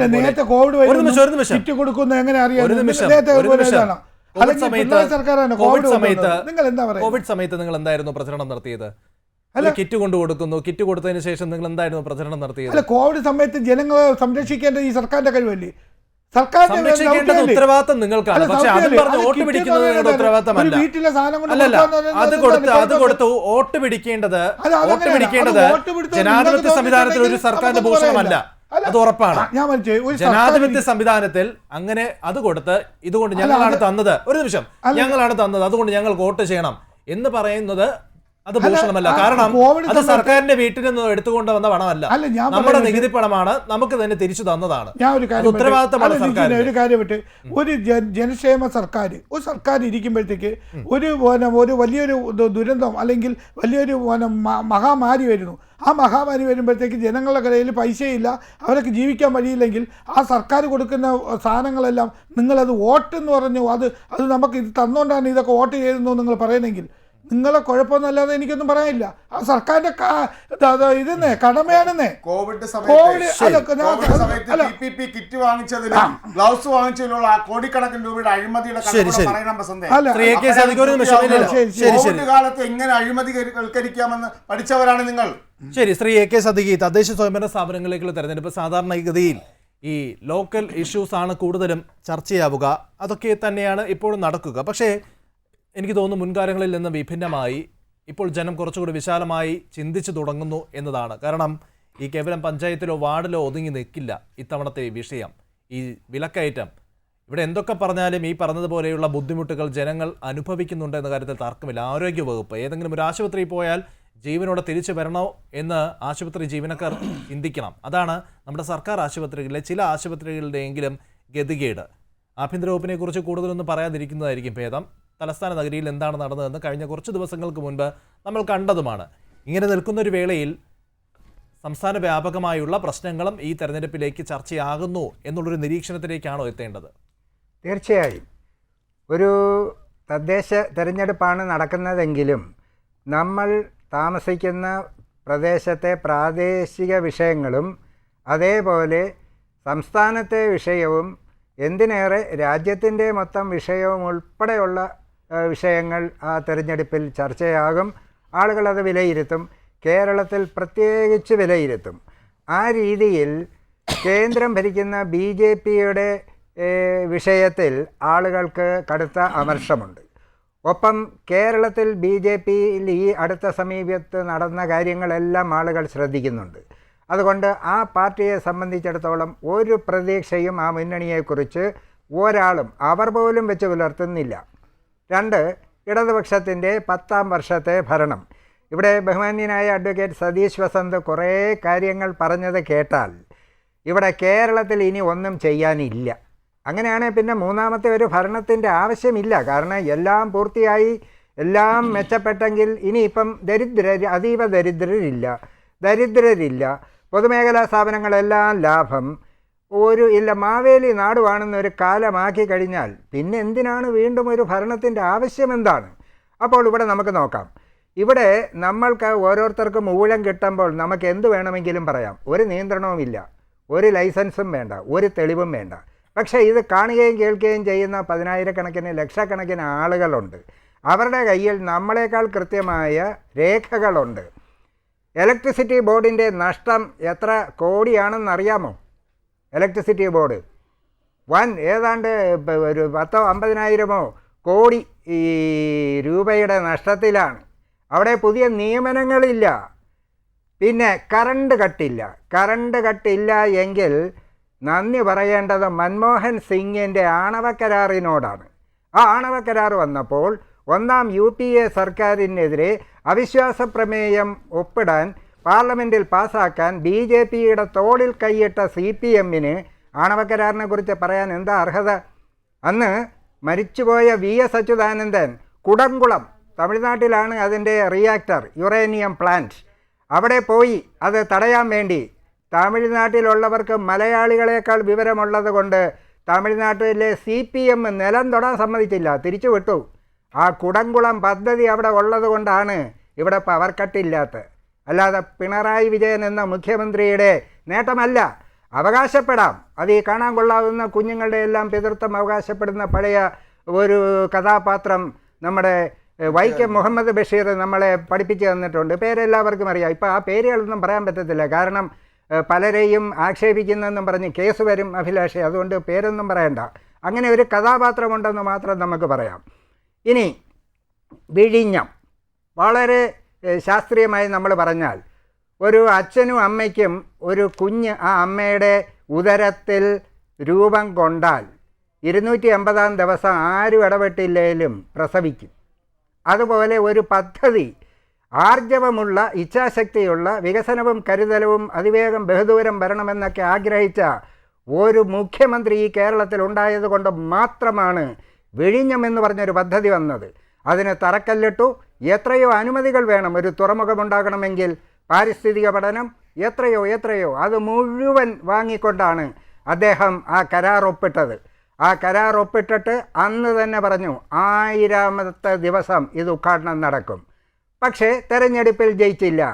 അപ്പോൾ ഒരു കുഞ്ഞിന് ജീവൻ വെച്ച് കഴിഞ്ഞാൽ അത് സ്വാഭാവികമായി വളരും എന്നുള്ളതുപോലെ തറക്കല്ലിട്ട വിഴിഞ്ഞത്തിനകത്ത് പിന്നീട് വന്നപ്പോൾ സ്വാഭാവികമായി ഈ ഗവൺമെൻറ് അതിൻ്റെ ബാക്കി പരിപാടികൾ ചെയ്തു എന്നേ ഉള്ളൂ. പക്ഷേ DNA ടെസ്റ്റ് നടത്തിയാൽ പിതൃത്വം ശ്രീ ഉമ്മൻചാണ്ടിക്കും UDF-നും കോൺഗ്രസിനും തന്നെ പോകും. മറ്റൊന്ന്, നെടുമ്പാശ്ശേരി വിമാനത്താവളം എസ് ശർമ്മ എന്ന് പറയുന്ന പിന്നീട് മന്ത്രിയായ വ്യക്തിയാണ് പറഞ്ഞത്, നേരത്തെ ലിജൻ പറഞ്ഞതുപോലെ. ആ വിമാനത്താവളം വന്നപ്പോൾ എൻ്റെ ശരീരത്തിലൂടെയേ ഇതിറങ്ങുകയുള്ളെന്നാണ് പറഞ്ഞത്. MP രാഘവൻ എന്ന കോൺഗ്രസിനോടൊപ്പം നിന്ന മന്ത്രി ഇവിടെ പരിയാരത്തൊരു സഹകരണ മെഡിക്കൽ കോളേജ് ഉണ്ടാക്കിയപ്പോഴാണ് കൂത്തുപറമ്പിൽ 5 പേർ ചെന്ന് രക്തസാക്ഷികളായി പുഷ്പനെ അറിയാമോ എന്ന പാട്ട് രാജ്യം മുഴുവൻ വരികയുണ്ടായി. ആ പുഷ്പൻ മരണപ്പെട്ടു. പുഷ്പൻ്റെ ആ സമരം എന്തിനായിരുന്നു എന്ന് ചോദിച്ചാൽ സ്വാശ്രയ കോളേജിനെതിരെ. ഇപ്പോൾ വിദേശ സർവകലാശാല ഇവിടെ വിളിച്ചുകൊണ്ട് വരികയാണ്. ഇനി KSRTC ലാഭത്തിലാണോ? തെളിയിക്കാമോ? വെല്ലുവിളിക്കുകയാണ് ഞാൻ. KSRTC കടും നഷ്ടത്തിലാണ്. അല്ല, തെളിയിച്ചു തരാമോ രേഖാമൂലം? മറ്റൊരു ഫ്ലോറിൽ നമുക്ക് ഇവിടെ ചർച്ച ചെയ്യാം. ശ്രീ ലീജിൻ, നമ്മൾക്ക് KSRTC ലാഭമാണെന്നോ അല്ലെന്നോ ഉള്ള ഒരു ചർച്ച നമുക്ക് വെക്കാം. രേഖാമൂലം തെളിയിക്കണം. ആരെങ്കിലും പറഞ്ഞാൽ പോരാ. KSRTC കടും നഷ്ടത്തിലാണെന്ന് തൊഴിലാളികളുടെ മീറ്റിങ്ങിൽ വരെ മന്ത്രി പറയുകയാണ്. എന്താ, ലാഭത്തിലാണെങ്കിൽ ശമ്പളം കൊടുക്കണം, DA കൊടുക്കണം, ബോണസ് കൊടുക്കണം. ഇത് ഏതുപോലെയാണെന്നറിയാമോ? ഈ വിവാഹത്തിന് വരുമ്പോൾ ചിലർ പറയും ഞാൻ ഭയങ്കര കോടീശ്വരനാണ്. അവിടെ തന്നെ ഇൻകം ടാക്സുകാരൻ വന്നാൽ പറയും ഞാൻ പാപ്പര. രണ്ടും പറയുന്ന ഒരാളാണ്. തൊഴിലാളികൾ DA ചോദിക്കുമ്പോൾ മന്ത്രി പറയും നഷ്ടത്തിലാണ്. അതല്ലാത്ത ഏതെങ്കിലും വരുമ്പോൾ പറയും ലാഭത്തിലാണ്. തെളിവ് കൊണ്ടുപോവാ. നിയമസഭയിൽ പറഞ്ഞ കണക്കുകളാണ് ഞാൻ ഈ പറയുന്നത്, അല്ലാതെ വേറൊന്നുമല്ല. അതുപോലെ തന്നെ ക്രിമിനൽ പോലീസുകാരെ പിരിച്ചുവിട്ടു എന്ന് പറഞ്ഞു. 144 പേരെ പിരിച്ചുവിട്ടെന്ന നിയമസഭയെ പറഞ്ഞ് അവസാനം കണക്കെടുത്തപ്പോൾ 14 പേരാ. ഒരു 4 ഡ്യൂപ്ലിക്കേഷനായിപ്പോയി. 14 അവിടെ കിടക്കുന്നു, 144 അവിടെ കിടക്കുന്നു. അതുപോലെ നമ്മൾക്ക് ഓരോ മേഖലയിൽ നോക്കുകയാണെങ്കിലും ഇവിടെ നേരത്തെ പറഞ്ഞതെല്ലാം അതിൻ്റെ പിതൃത്വമൊന്നും ഇവർക്ക് അവകാശപ്പെടാനില്ല. കൊച്ചി മെട്രോ, എന്താ വാട്ടർ മെട്രോ എന്തോ സംഭവിച്ചെന്ന്. ആ വാട്ടർ മെട്രോയും അതുപോലെയുള്ള ഇപ്പം തിരുവനന്തപുരത്ത് ലൈറ്റ് മെട്രോ തുടങ്ങുമെന്നൊരു പ്രഖ്യാപനം നടത്തി. പക്ഷേ അതിന് അനുമതി കിട്ടില്ല, കാരണം ജനസംഖ്യയില്ല. ഇതൊക്കെ ചുമ്മാ പറഞ്ഞാൽ പോരാ. പിന്നെ കേരളിനെ കുറിച്ച് പറഞ്ഞു. സിൽവർ ലൈൻ അതെന്തുകൊണ്ടാണ് നടപ്പാക്കാതെ പോയത്? പിന്നെ ഇവിടെ റോഡിന് സ്ഥലം കെടുക്കാനൊക്കെ ആളുകൾ ഇന്ന് മത്സരിച്ച് ഞങ്ങളുടെ ഭൂമി എടുത്തോന്ന് അങ്ങോട്ട് പറയുക. കാരണം 2013 ശ്രീ ഉമ്മൻചാണ്ടി ഒരു നിയമസഭയെ കൊണ്ടുവന്ന് പാസ്സാക്കി. എന്താ അത്? നമ്മുടെ സ്ഥലം ഏറ്റെടുത്ത് കഴിഞ്ഞാൽ മാർക്കറ്റ് വിലയേക്കാൾ കൂടുതൽ കൊടുക്കാൻ വേണ്ടിയിട്ട് ഒരു നിയമം കൊണ്ടുവന്നു. കേന്ദ്രം അനുമതി നൽകി. അതുകൊണ്ട് ഇപ്പോൾ 5 സെൻറ്റ് എടുക്കാൻ പോകുമ്പോൾ അവർ പറയുന്ന ബാക്കി 5 സെൻറ്റ് കൂടെ എടുക്കുക സാറേന്ന. കാരണം മാർക്കറ്റ് വിലയേക്കാൾ വില കിട്ടും. അങ്ങനെ പലതും ഇവർ നടത്തിയിട്ടുണ്ട്. അത് സ്വാഭാവികമായി ഇപ്പോൾ ഭരണത്തിലായതുകൊണ്ടാണ്. പക്ഷേ അതിനുള്ള എല്ലാ മുന്നൊരുക്കങ്ങളും സാഹചര്യങ്ങളും ഉണ്ടാക്കി തന്ന മനുഷ്യൻ ശ്രീ ഉമ്മൻചാണ്ടിയാണ്, കോൺഗ്രസ്സാണ്, UDF ആണ്. അത് കേരളത്തിലെ ജനങ്ങൾക്കറിയാം. നിയമസഭ പഞ്ചായത്ത് തിരഞ്ഞെടുപ്പിൽ അതിൻ്റെ പ്രതിഫലനമുണ്ടാകും. ഒറ്റ വരി കൂടി, ആശാ വർക്കർമാരുടെ ഓണറേറിയത്തിന് 266 ദിവസം സമരം ചെയ്തിട്ട് 1000 രൂപയാണ് കൊടുത്തത്. 31 ദിവസം കൊണ്ട് ഡിവൈഡ് ചെയ്താൽ എത്ര കിട്ടും? 30 രൂപ അല്ലെങ്കിൽ 32 രൂപ. ഒരു ബംഗാളി ജോലിക്ക് വന്നാൽ 50 രൂപ റൗണ്ട് ചെയ്താണ് അവൻ്റെ കൂലി വർദ്ധിപ്പിക്കുന്നത്. 1000 രൂപയാണെങ്കിൽ 1050, പിന്നെ 1100. ആശാ വർക്കർമാർക്ക് ഒരു ദിവസത്തേക്ക് 32 രൂപ കൊടുത്തിട്ട് അഭിമാനിക്കുകയാണ്.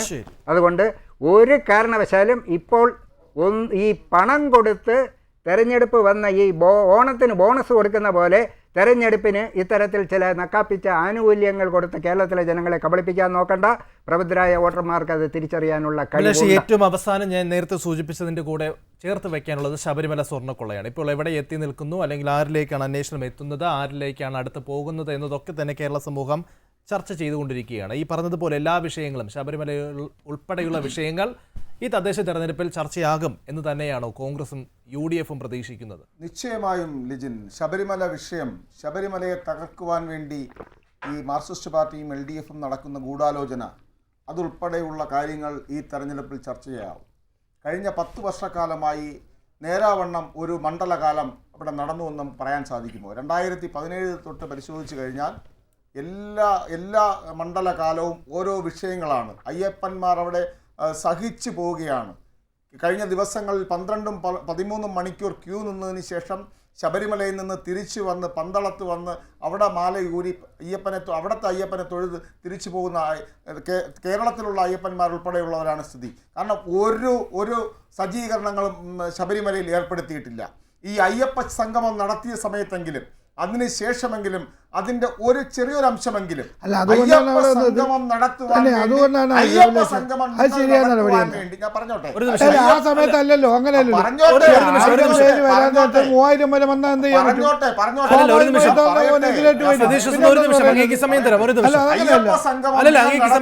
സെപ്റ്റംബർ മാസത്തിലാണ്. ആ അയ്യപ്പ സംഗമം നടത്തുവാൻ വേണ്ടി നിങ്ങൾ കുറെ അധ്വാനം നടത്തി. മാർക്സിസ്റ്റ് പാർട്ടിയും അതുപോലെ തന്നെ ദേവസ്വം ബോർഡും ഗവൺമെന്റും ഒക്കെ ഒരുപാട് കഠിനാധ്വാനം നടത്തിയെങ്കിലും അയ്യപ്പ സംഗമത്തിന് എത്ര അയ്യപ്പന്മാരാണ് വന്നത് എന്നുള്ളതൊക്കെ നമ്മൾ കണ്ടതാണ്. അതവിടെ നിൽക്കട്ടെ. ആ അയ്യപ്പ സംഗമം നടത്തിയതിന്റെ കുറച്ചൊരു എഫക്റ്റെങ്കിലും, ഒരു 20% എഫക്റ്റെങ്കിലും ഈ മണ്ഡലകാലം ഒന്ന് നേരെയാക്കാൻ വേണ്ടി അവസാന സമയം വരെ ഇരുന്ന പ്രശാന്തും അതിനോടൊപ്പം വരുന്ന വാസവൻ എന്ന് പറയുന്ന ദേവസ്വം വകുപ്പ് മന്ത്രിയും, ദൈവത്തിനെ പിണറായി വിജയൻ എന്ന് കൽപ്പിച്ചുകൊണ്ടിരിക്കുന്ന ദേവസ്വം വകുപ്പ് മന്ത്രിയും അതിൽ 20% ഒരു എഫക്റ്റ് അതിലെടുത്തിരുന്നുവെങ്കിൽ ഈ മണ്ഡലകാലം ഇങ്ങനെ ആകില്ലായിരുന്നു. ശബരിമലയിൽ അയ്യപ്പന്മാർ, ലക്ഷക്കണക്കിന് അയ്യപ്പന്മാർ ദിവസവും വരും. അത് ഉള്ളതാണ്. അത് ഇന്നും ഇന്നലെയും തുടങ്ങിയതല്ല, വർഷങ്ങളായിട്ടുണ്ട്. ഇവിടെ മകരവിളക്ക് സമയത്ത്, മണ്ഡലകാല സമയത്ത്, മണ്ഡല പൂജ നടക്കുന്ന ആ ആഴ്ചകളിൽ ലക്ഷക്കണക്കിന് അയ്യപ്പ ഭക്തന്മാരാണ് മല കയറി ശബരിമലയിലേക്ക്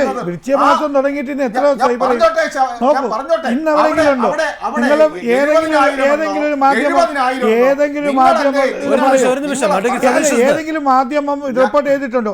ഇന്ന് നിങ്ങൾ റിപ്പോർട്ട് ചെയ്തിട്ടുണ്ടോ? ഇന്നലെ റിപ്പോർട്ട് ചെയ്തിട്ടുണ്ടോ? ആദ്യത്തെ ദിവസം ഉണ്ടായിട്ടുണ്ട്. എന്തുകൊണ്ട് ആദ്യത്തെ ദിവസം ഞാനൊന്ന് ചോദിച്ചോട്ടെ. ആദ്യത്തെ ദിവസം നിങ്ങൾ പറയുന്നത് വെർച്വൽ ക്യൂവിലൂടെ 70,000 പേരെ വെർച്വൽ ക്യൂവിൽ വന്നല്ലോ. 20,000 പേർക്ക് നിങ്ങൾക്ക് സ്പോട്ട് വെർച്വൽ ക്യൂ ബുക്ക് ചെയ്യാമെന്ന് പറഞ്ഞല്ലോ. അവർക്കുള്ള സൗകര്യമെങ്കിലും നിങ്ങൾക്ക് അവിടെ സജ്ജീകരിക്കാൻ സാധിച്ചോ? അല്ല, ആദ്യത്തെ ദിവസം ഇങ്ങനെ വരില്ല. വരുമല്ലോ. മണി കേൾക്കുമ്പോഴത്തേക്ക് ഞാൻ പറഞ്ഞോട്ടെ. 70,000 പേരുടെ ബുക്കിംഗ് പൂർത്തിയാകുന്നത് 2 ആഴ്ചക്ക് മുമ്പ്, 14 ദിവസത്തിന് മുമ്പ്. ആദ്യം വൃശ്ചികം 1-ാം തീയതിയും 2-ാം തീയതിയും 3-ാം തീയതിയും എല്ലാം 70,000 പേരുടെ അത് കഴിഞ്ഞ് 20,000 പേർ. ഞാൻ ചോദിക്കട്ടെ, 1,00,000 പേർ വന്നു കഴിഞ്ഞാൽ അതിന് അക്കോമഡേറ്റ് ചെയ്യേണ്ടത് ശബരിമലയിൽ? അതിനുള്ള സംവിധാനം നിങ്ങളല്ലേ ഒരുക്കേണ്ടത്? ആരാണ് ഈ സംവിധാനം ഒരുക്കേണ്ടത്? ആരാണ്? എന്തുകൊണ്ട് അതിനുള്ള സംവിധാനം നിങ്ങൾ ഒരുക്കണ്ടേ? നിങ്ങൾ അവിടെ കട്ടളപ്പാടിയും സ്വർണവും അതും മാത്രം മോഷണം നടത്താൻ വേണ്ടി മാത്രം നിന്നാൽ മതിയോ? അവിടുത്തെ ഏറ്റവും പ്രധാനപ്പെട്ട കാര്യം താങ്കൾ സൂചിപ്പിച്ചതുപോലെ പുതിയ ദേവസ്വം ബോർഡ് പ്രസിഡന്റ് മാധ്യമങ്ങളെ കണ്ടപ്പോൾ പറഞ്ഞൊരു വളരെ പ്രധാനപ്പെട്ട കാര്യമുണ്ട്. മുന്നൊരുക്കങ്ങളുടെ അഭാവമാണ് അവിടെ പ്രശ്നം രൂക്ഷമാക്കിയതെന്ന്. ആ കാര്യത്തിൽ താങ്കൾ ഉറച്ചു നിൽക്കുന്നുണ്ടോ? ഇപ്പൊ ഒരു ദേവസ്വം ബോർഡ് പ്രസിഡന്റ് പറഞ്ഞ അതിൽ കൂടുതൽ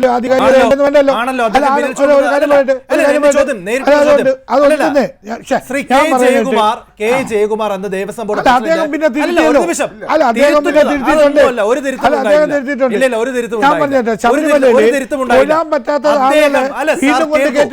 എന്റെ ചോദ്യം അഡ്വക്കേറ്റ് സതീഷ് അദ്ദേഹം വിരൽ ചൂണ്ടുന്നത് ആരിലേക്കാണ്? അവിടെ മുന്നൊരുക്കങ്ങൾ നടത്തേണ്ട ആരാണ്? മാധ്യമങ്ങളാണോ അതോ പ്രതിപക്ഷമാണോ? അല്ല, ഞാൻ പറഞ്ഞിട്ട് ദേവസ്വം ബോർഡിന്റെ ഒരു ഇത് തന്നെ ഇല്ലാന്നുണ്ട്. ഞാൻ ഒരു കാര്യം പറ്റി, ഒരു ദിവസം ഇപ്പം അഭിലാഷ് പറഞ്ഞ 100% വെർച്വൽ ക്യൂവും സ്പോട്ട് ബുക്കിംഗ് ചേർത്ത് അവിടെ 90,000 പേര് അല്ലെങ്കിൽ 1,00,000 പേര് വന്നെങ്കിൽ അന്ന് വന്നതെന്ന് വെച്ചാൽ അതിന്റെ തലേദിവസം വന്നതെന്ന് വെച്ചാൽ 1,50,000 ആൾക്കാരാണ്. ആ ആൾക്കാർ ഉൾക്കൊള്ളാൻ പറ്റിയിട്ടില്ല. അല്ല, അതുകൊണ്ടാണ് ഈ പ്രശ്നങ്ങൾ വന്നത്. അല്ലാതെ മുന്നൊരുക്കങ്ങൾ നിങ്ങൾ നടത്താതിരുന്നത് കൊണ്ടൊന്നുമല്ല. നിങ്ങൾ നിയമിച്ച ദേവസ്വം ബോർഡ് പ്രസിഡന്റാണ് വന്ന് പറഞ്ഞത് ഇവിടെ പ്രശ്നങ്ങളുണ്ട്, അതിന് കാരണം എന്താണ്? മുന്നൊരുക്കം നടത്തിയിട്ടില്ല. അതാരാണ് നടത്തേണ്ടത്? ദേവസ്വം ബോർഡ് നടത്തിയോ? സ്വർണ്ണപ്പാല് കൊണ്ടുകൊടുക്കാനും സ്വർണ്ണക്കൊള്ള നടത്താനും ഈ സമയം കണ്ടെത്തുമ്പോൾ അവിടെ ഭക്തർക്ക് സൗകര്യം ഒരുക്കി ഞാനൊരു കാര്യം കൊടുക്കണമായിരുന്നു. അവിടെ ആഗോള പറഞ്ഞില്ലേ? അയ്യപ്പ സംഗമം വിളിച്ച് ഇവിടെ എല്ലാ അയ്യപ്പന്മാർക്കും പറയാനുള്ളത് ഞങ്ങൾ കേൾക്കുന്നു എന്ന് വലിയ വായിൽ പറഞ്ഞാൽ പോലെ ഭക്തർക്ക് അവസരം ഉണ്ടാക്കി കൊടുക്കണ്ടേ? അല്ല, ഞാനൊരു കാര്യം പറ്റില്ല ലിജിനെ, അത് 1-2 ദിവസം കൊണ്ട് അതിന് പരിഹരിച്ചല്ലോ. ഇന്നുണ്ടോ പരിഹാരമാണോ സർ? എത്ര ഭക്തരാണ് സർ തിരിച്ചു പോയത്?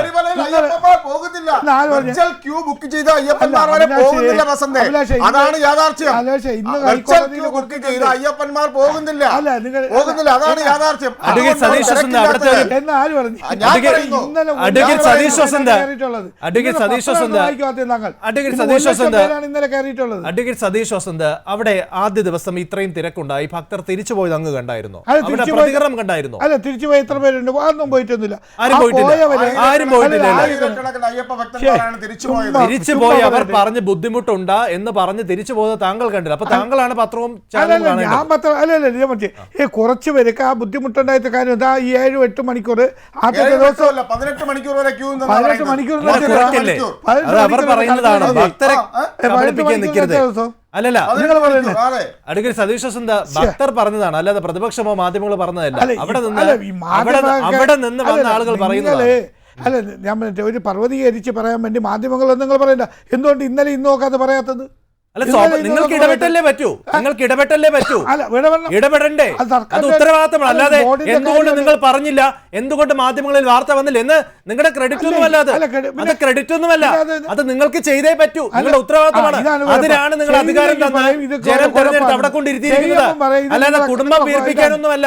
ആ ജനങ്ങളുടെയും ഭക്തരുടെയും അവകാശങ്ങളും അവരുടെ ആവശ്യങ്ങളും നോക്കാൻ വേണ്ടിയാണ് നിങ്ങൾ അവിടെ ഇരിക്കുന്നത്. അത് നിങ്ങൾ ചെയ്തേ പറ്റൂ. അതല്ലാതെ അത് ഞങ്ങളുടെ ക്രെഡിറ്റ് ഒന്നും പറഞ്ഞില്ലേ. മണ്ഡലകാലവുമായി വിലയിരുത്തൽ കമ്മിറ്റി നടത്തിയത് ഇന്ന വാസവൻ അവിടെ പോയി ഒരു വിലയിരുത്തൽ കമ്മിറ്റി നടത്തിയത് യോഗം വിളിച്ചത് ഇന്നാണ്. ഇത് വിളിക്കേണ്ടത് 4 മാസത്തിന് ഇതിനു മുൻപും സർക്കാരുകൾ അവിടെ ഭരിച്ചിട്ടുണ്ട്. വിലയിരുത്തൽ ഇതിനു മുൻപും ദേവസ്വം മന്ത്രിമാരുണ്ടായിട്ടുണ്ട്. മന്ത്രിയാണ് ഇത് തന്നെ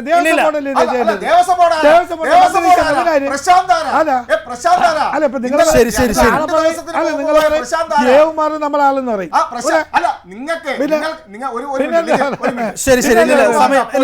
ഒരു കാര്യം മനസ്സിലായി, പാർട്ടിക്ക് വിശ്വാസമുള്ള ഒരു നേതാക്കളും CPM-ൽ ഇല്ല. ശരി ശരി ശരി ശരി ഇല്ലില്ല സമയം വളരെയധികം നന്ദി. ശരി ശരി ഇല്ലില്ല സമയം പൂർണ്ണമാവുകയാണ്. വളരെയധികം നന്ദി ശ്രീ അഭിലാഷ്, സതീഷ് വസന്ത്, ശ്രീ AK സാദിഖ്. ചർച്ച പൂർണ്ണമാവുകയാണ്. ജയ് ഹിന്ദ്.